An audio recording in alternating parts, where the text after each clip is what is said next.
科学的尽头是什么？史上最伟大的科学家牛顿后半生为何转向神学研究，并且坚称上帝存在？而且很少有人知道，牛顿踏上科学的道路其实是为了证明神的存在。难道不光科学的尽头是神学，科学的起点也是神学？这究竟是怎么一回事呢？新来的朋友们点个关注，带您欣赏更多精彩内容。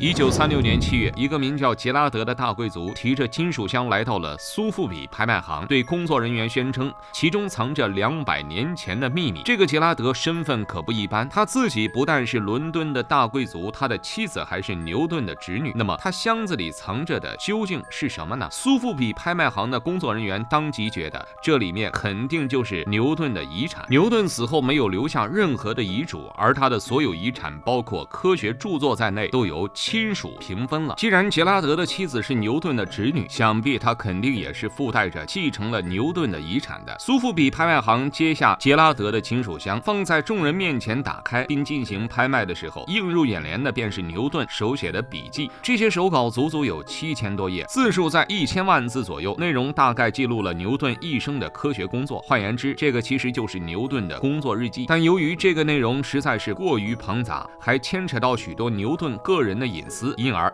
艾萨克家族在过去整整的200年都没有公开。如今杰拉德将这些手稿公之于众的原因也很简单，缺钱。杰拉德虽然是个大贵族，但热衷于投机活动，又常常投资失败，欠下了大批的债务，这才想拍卖这批手稿来换得些许的资产。遗憾的是，这批手稿并没有卖得一手非常漂亮的价格，原因很简单，这批手稿距离牛顿离世已经有200多年的时间了。这也是说，在这200多年内，人们自以为自己对牛顿的认知已经相当到位了，更何况牛顿提出的不少科学定律也被后来者或是推翻，或是进一步发展了。因此，从科学意义上来说，这批手稿似乎不会有什么推进意义，那么自然就不会有什么收藏家愿意出高价买下它们。但谁也没有想到的是，这批手稿的横空出世，彻底颠覆了人们对牛顿的认知。其中最为重要的一个结论，莫过于牛顿一生中最为重大的科学发现，竟然都不是纯粹的为了科学而进行的，而是因为他迫切的想知道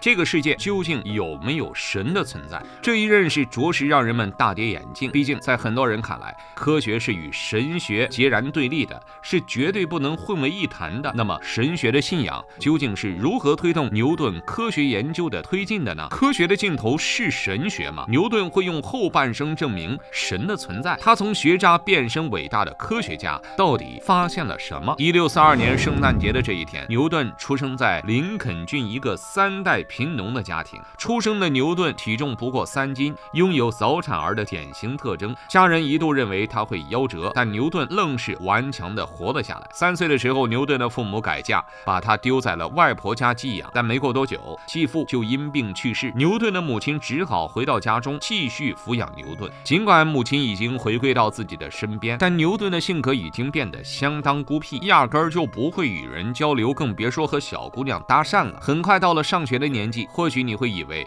牛顿作为一个如此了不起的科学家，学习成绩肯定是非常不错的，可实际上牛顿的学习成绩都谈不上马虎，只能说是非常潦草。老师还以此为理由让他退学，一听要退学，牛顿就不肯了。虽然眼下的自己也没有多么热爱学习，但牛顿一想到要回去当农民也很崩溃，于是就联合自己的叔叔说服了母亲，让自己继续留在学校学习。回到学校的牛顿日子过得不是很顺利，毕竟自己孤僻不会说话，老是受到同学们的嘲笑。在接连打击之下，牛顿决定发奋读书。很难说，这竟然是一个学渣逆袭成学霸的故事。1661年，牛顿进入剑桥大学学习数学。起初2年，牛顿过得非常懒散，根本不想多学一点习，考试勉强混个及格就可以了。结果安宁的日子却被一个苹果给打破了。没错，就是那个引发了万有引力的苹果。虽然没有明确的资料显示那颗苹果就正好的砸在了牛顿的脑袋上，但不管怎么样，就是那颗平平无奇的苹果让牛顿的大脑一下子茅塞顿开，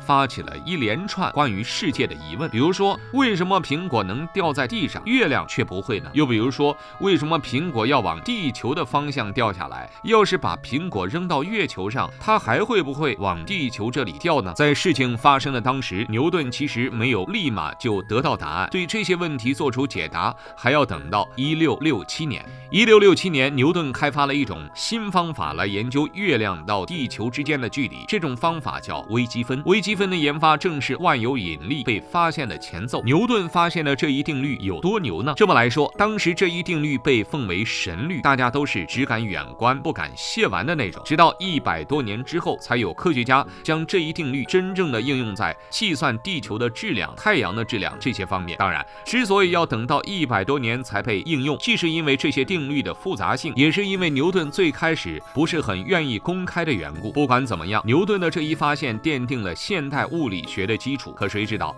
杰拉德拍卖的这份手稿却让人瞧见了现代物理学奠基人的另一面，因为整个手稿都没有记录什么科学定律，反而一直在纠结炼金术和上帝的问题。好家伙，感情牛顿一生的心思都不在科学上，而是在这些不科学的事情上，而那些科学的事情都是碰巧发现的。你敢相信吗？在一个大科学家长达1000万字的工作手稿中，竟然有多达85%的内容都是与上帝、炼金术有关。难道神真的存在吗？在牛顿手稿问世前，人们对牛顿的认知大多是大科学家的范畴。当然，牛顿的研究者也曾表明，牛顿也不是一心一意研究科学的。纵观他的一生，在这80多年间，他的前半生是在用于科学研究的，后半生才去沉迷神学的。可实际上，从手稿的内容就可以看出，牛顿压根儿就没用自己的半辈子在研究科学，相反，他花在科学研究上的时间连20年都不到。在外人眼中，牛顿是发现重大定律的大科学家，但在他自己看来，他啥事儿都没干成，比如说到死都没证明神有没有存在过。当然，牛顿所追求的神并不是大众眼中的神，而是万物的终极规律。举个例子，